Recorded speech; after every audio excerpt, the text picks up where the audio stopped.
Menyaksikan Kompas Siang bersama saya Niputu Trisnanda. Saudara, pasca kebakaran melanda permukiman di wilayah Kebun Kosong, Kemayoran Gempol, warga yang menjadi korban kebakaran kembali ke rumah mereka masing-masing. Mereka menyelamatkan barang berharga yang masih bisa diselamatkan. Selama 7 jam, petugas pemadam kebakaran berupaya memadamkan api yang menghanguskan 250 rumah warga di wilayah Kebun Kosong, Kemayoran Gempol, Jakarta Pusat. Diduga sebanyak 500 kepala keluarga terdampak kebakaran di Kemayoran. Api baru benar-benar bisa dipadamkan oleh petugas damkar pada pukul 4 dini hari tadi.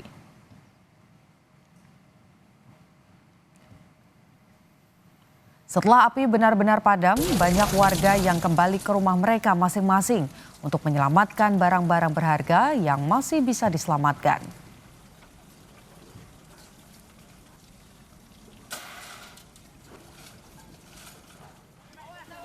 Sebelumnya pada Senin malam, saudara, kebakaran melanda permukiman padat penduduk di Kebun Kosong atau Kebon Kosong hingga bangunan pasar di Kemayoran, Jakarta Pusat.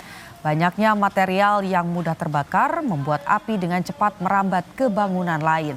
Warga yang ada di lokasi panik dan berhamburan menyelamatkan diri dan membawa barang berharga mereka. Salah satu warga menduga kebakaran dipicu oleh korsleting listrik. Informasi terkini pasca kebakaran di Kemayoran, kita sudah terhubung dengan jurnalis Kompas TV, ada Fedriska Ananda dan juru kamera Yogi Syahrevi. Selamat siang Fedriska, pasca kebakaran bagaimana situasinya, kemudian juga bagaimana penanganan korban terdampak kebakaran?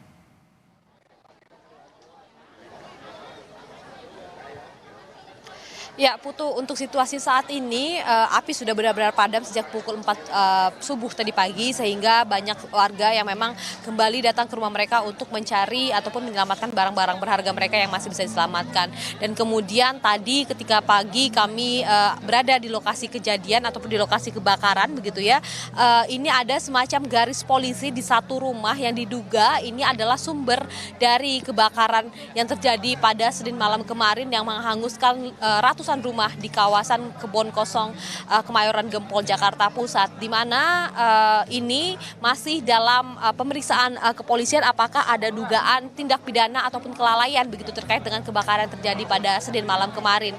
Selain juga melakukan investigasi terkait dugaan penyebab kebakaran pada Senin malam kemarin ini dari pemerintah Provinsi DKI Jakarta melalui wali kota dari Jakarta Pusat ini sudah melakukan penanganan cepat tanggap darurat begitu ya, di mana untuk di belakang saya ini merupakan pengungsian ataupun tenda-tenda pengungsian ini sudah dipasang. Setidaknya tadi kalau misalkan kami hitung ini lebih dari 8 ya Putu, ada tenda pengungsian milik Basnas, kemudian ada dari BPBD, kemudian ada dari Palang Merah Indonesia, Dinas Sosial DKI Jakarta, dan juga beberapa instansi terkait lainnya.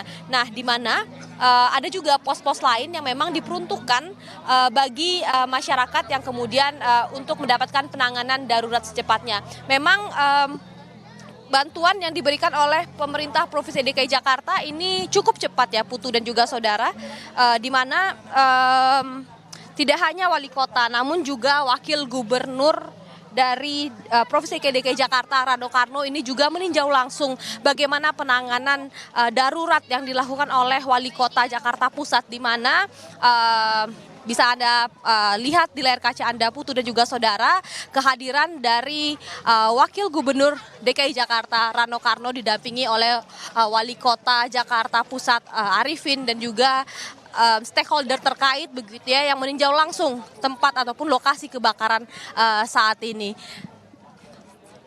Tampaknya wakil gubernur ini ingin meninjau terlebih dahulu Putu dan juga saudara lokasi kejadian kebakaran yang mana ini menghanguskan ratusan rumah. Informasi yang kami dapatkan, kami perlu meralat bahwa tadi kami mengatakan ada 500 atau 300 rumah ya Putu yang terdampak, namun berdasarkan data yang ada di posko ini hingga siang ini ada 304 rumah yang terdampak akibat kejadian kebakaran pada malam hari ini, di mana informasinya juga ada 500 kakak yang menjadi korban dari kebakaran yang terjadi pada Senin malam kemarin, Putu. Tampaknya sebelum meninjau kesiapan tanggap bencana, Wakil Gubernur ingin memastikan ataupun meninjau langsung terlebih dahulu terkait dengan lokasi kebakarannya sendiri. Nah, kalau bisa saya gambarkan, Putu dan juga saudara, ketika kami sempat meninjau juga lokasi kebakaran yang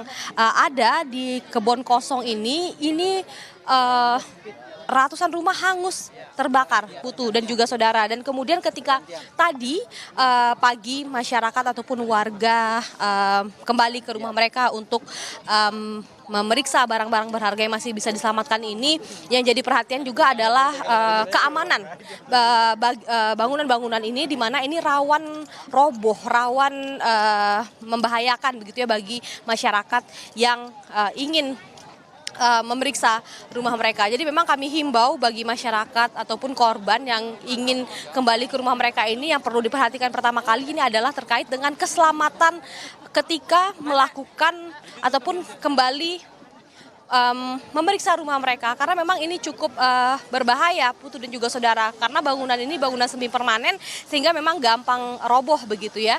Nah, tadi tidak hanya Wakil Gubernur yang melakukan peninjauan langsung ke lokasi pengungsian saat ini. Tadi sebelumnya saya sempat katakan bahwa dari pemerintah Provinsi DKI Jakarta melalui Wali Kota Jakarta Pusat sudah mendirikan beberapa pos-pos untuk memberikan bantuan kepada masyarakat. Di antaranya yang pertama adalah pos kesehatan yang memberikan pelayanan kesehatan kepada balita dan juga lansia yang menjadi prioritas, dan juga orang-orang dewasa yang terdampak. Kemudian juga ada Palang Merah Indonesia, kemudian ada juga dari Dinas Dukcapil dan juga Dinas Pendidikan. Ini terkait dengan dokumen-dokumen ataupun mengidentifikasi dokumen-dokumen yang hangus terbakar pada kejadian malam kemarin. Dan yang paling penting adalah untuk logistik dari para pengungsi ini. Tadi kami perhatikan setidaknya ada 3 mobil dapur umum yang memang diperuntukkan untuk kemudian memberikan distribusi makanan terhadap para pengungsi yang memang menjadi korban ini. Dan yang perlu juga dicatat bahwa yang paling penting adalah bagi masyarakat ataupun korban saat ini adalah akses terhadap air bersih. Bagaimana kemudian ini saat ini belum ada portable ataupun kamar mandi portable ataupun toilet portable yang dipasang, sehingga memberikan kemudahan bagi para pengungsi ini ketika membutuhkan untuk ke toilet begitu ya. Karena memang kalau misalkan tadi masyarakat apabila memang ingin ke toilet, mereka ini harus mencari masjid-masjid terdekat ataupun toilet-toilet umum lainnya, sehingga memang agak lebih jauh di pengungsian tempat saya melaporkan saat ini, Putu. Oke, tadi Anda menyebutkan bahwa proses olah TKP begitu ya, penyelidikan awal dari polisi ini sedang dilakukan. Dari titik Anda saat ini melaporkan, Fedriska dan juga Yogi Syahrevi, bisa Anda tunjukkan begitu bagaimana situasinya, mana titik yang diduga menjadi awal dari percikan api, dan kalau sebelumnya ini disampaikan bahwa ini dipicu oleh korsleting listrik, pantauan Anda di lokasi seperti apa, arahnya kemana?